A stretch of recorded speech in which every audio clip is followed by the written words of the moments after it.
Hi, I'm Ms Chanelle, and I'm here to give you the secrets to the CSEC English A exam. And today's secret is going to be a plan I did during a one-on-one class for a Jan candidate for CXCs, for not for CXCs, well, yes, it's for CXCs, but for the CSEC English A exam. All right. So before I continue, apologies in advance for the voice fighting off a cough slash cold. So it's going to sound a bit wavy at times. I hope I'm still going to get good audio.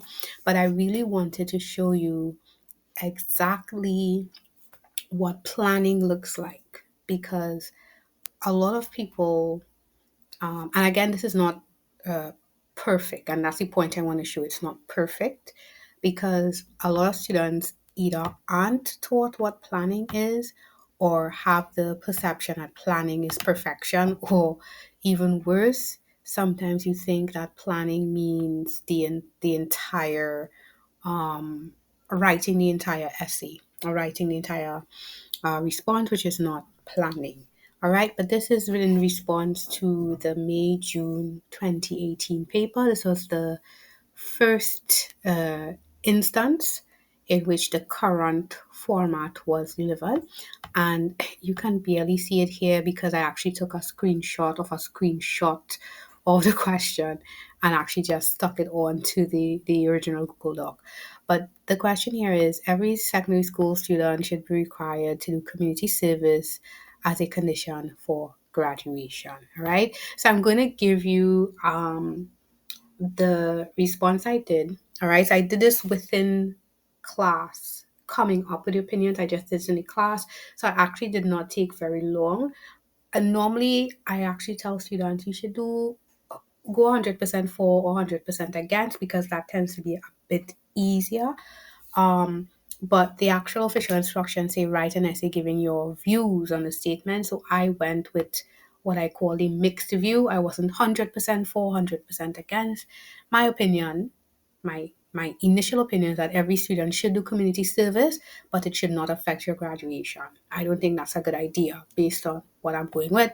So I looked at points. So I wrote down my points, experience, love of community patriotism, making it compulsory would make it seem like work. All right. And you're probably wondering, why do I have multiple sets of numbers? I'll explain that in a bit. All right. But once you figure out what you think your opinion is and you jot it down really quickly, you want to see if you can find points, right? So I have my points laid out. I have my points for this. You're not seeing me going back and forth, but if you think you need to figure out both for 100% for this or like the pros or 100% against it, the cons, then you should feel free to do so until you settle on three solid points because you need three solid points for the exam. So what I did is when I looked at my points, I for each points I had to see if I could make it work. So when I said experience, I needed some sort of explanation for it.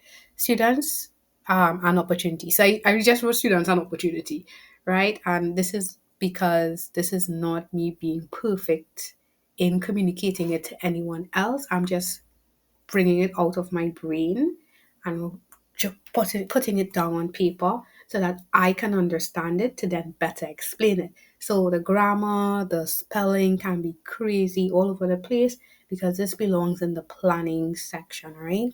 So students are given, that's what I meant, are given an opportunity to get real life experience in terms of teamwork and work ethic, right? So I don't have any further explanation because it's in my head. My student, when she sent me her version of this, she actually had her points bullet pointed in bullet points, and I would say like about three or four is a pretty good mix, but she was actually able to do that, right? And mine was in my head, so once I wrote this down I knew exactly what I was going to do. It can be different for everyone. I have told my students before that if it is you can do your plan with a stick man, draw the stick man for your plan. The point is you need to understand it. The examiner or whoever is marking your paper does not need to understand your plan. They need to understand your response, not your plan. The plan is for you so that when you get to your response, you already know, hey, this is what I'm going to write about, okay? Um, then I did love of community slash patriotism. Student can develop appreciation for community and country and be more eager to develop the region in whatever career or educational pursuit, right? So I have a lot more details there. You probably have a better idea of this. Um, but yes, that's my second point. And then my third, making it compulsory would turn into work. And that's kind of linked to my opinion because I'm saying, hey, sure, community service, but it shouldn't affect graduation, right?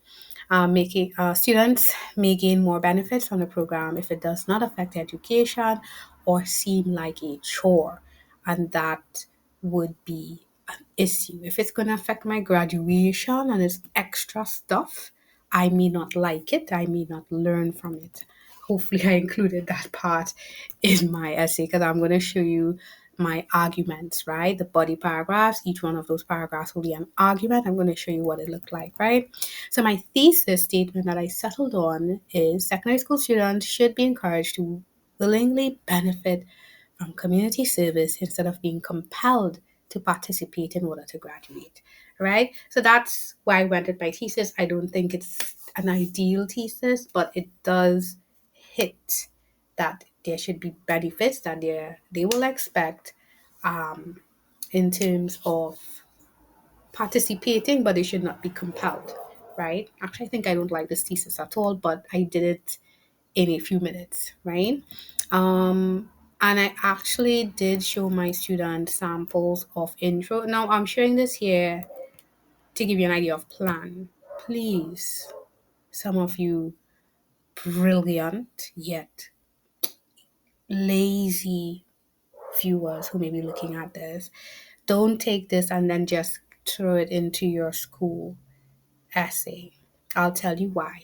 One, if you consistently give bad responses, the teacher is not going to be impressed when you suddenly do a good one out of the blue. I'm so sorry. I know. I've seen it before. I've seen it before. I've seen it before. Right? They're not gonna be impressed. And then if you do it and someone else does it and someone else does it, they're gonna catch on. They're gonna catch on.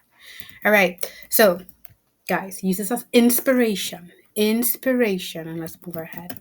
So I did two different introductions because I normally like to do this because for some reason students for English thinks students for English think there is an answer.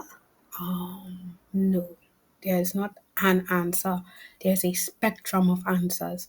So your answer can fall in the spectrum. I can still take the same concept, my original opinion, and come up with three different points, or I can reverse it and say that um, they shouldn't do community service at all, but that they should do something else in order to graduate. Right? Maybe they should learn civic duty or do a civics program instead, right? Good. So I've got two intros. You can always pause and read. Ta-da! Both of them I think would be pretty good introductions. In fact, I think my thesis looks nice as a start of an introduction, but it's decent. It's decent, right? And for some, if you any of you here are like, what is a thesis statement? Please comment down below, and I'll do a video on thesis statements. Okay, you should have them. Please have them in your argumentative responses. Yeah. Then you can see my argument one, and I'm just going to show you very quickly argument one, argument two. I did argument one in class, argument two and three. I did it for my student after. Oh, and I did do my conclusion. I thought I didn't do my conclusion. Just for her benefit, so that when she's doing her, she could see how mine progressed, right?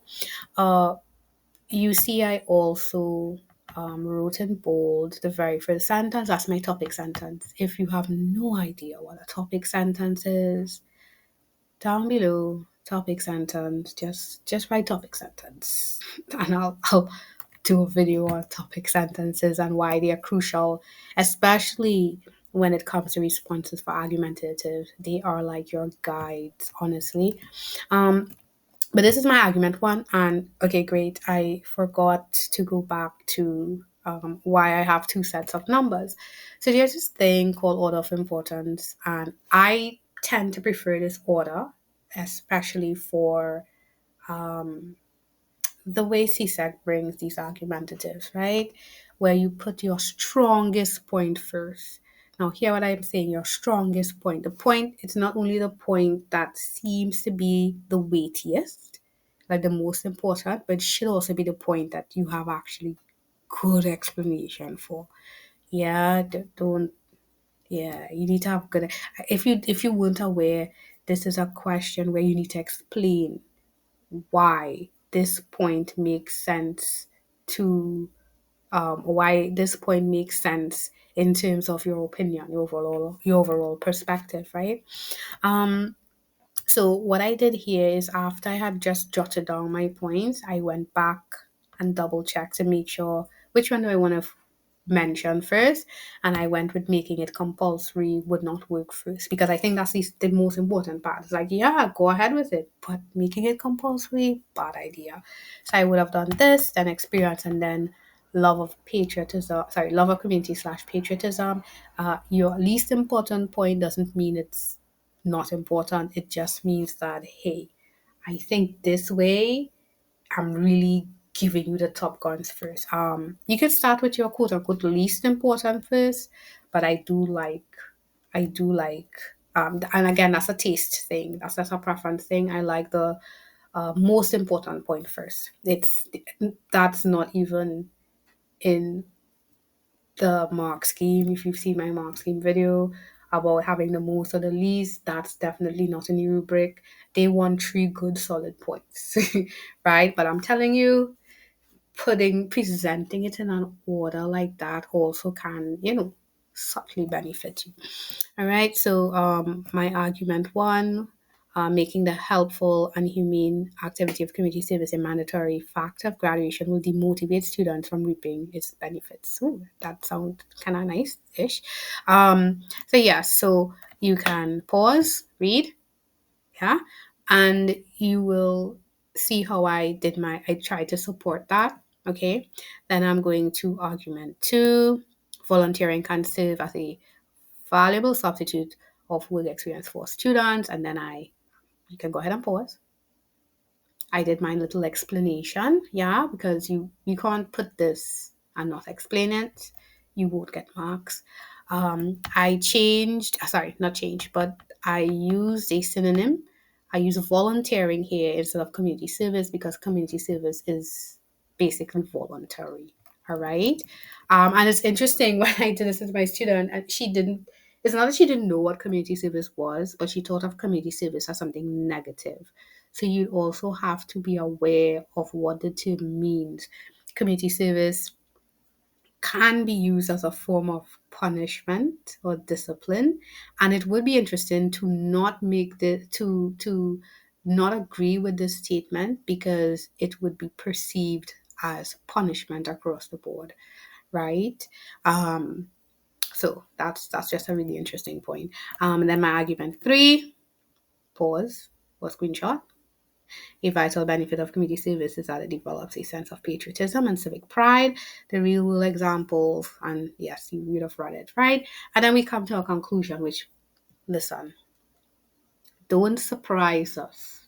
Don't leave your your your shocker, your finale, your grand reveal for the conclusion. It does not belong there. The conclusion is more or less, I like to think of a conclusion as a summary of what you've already covered. A really, really good strategy, really good strategy, is looking at your thesis statement and your topic sentences, and then using those as your uh, guide to then, or your inspiration to then craft your conclusion, right? If you get really good at this, with just your topic sentences and your thesis statement created in the planning stage, you could actually have your conclusion in mind before you even start writing out your arguments. All right. So I hope this was helpful. As much as I gave you insight into an essay, and I did not even check word count. I'm so sorry.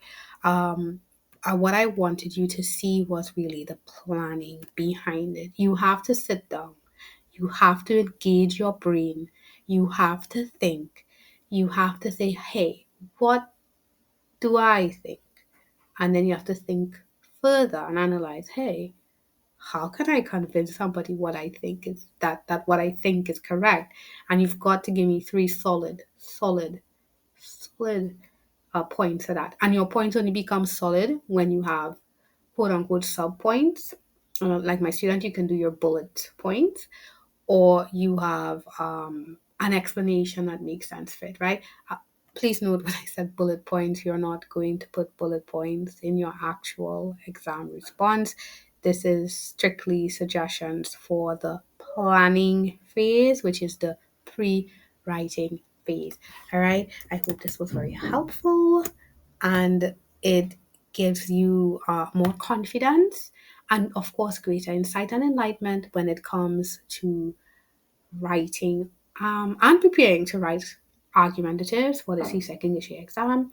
If you have any more questions, comment down below. If you want to access further information for any of my courses in prep for exams 2024, or even for my freemium English A English A space that's on my website, just click on the link below, okay?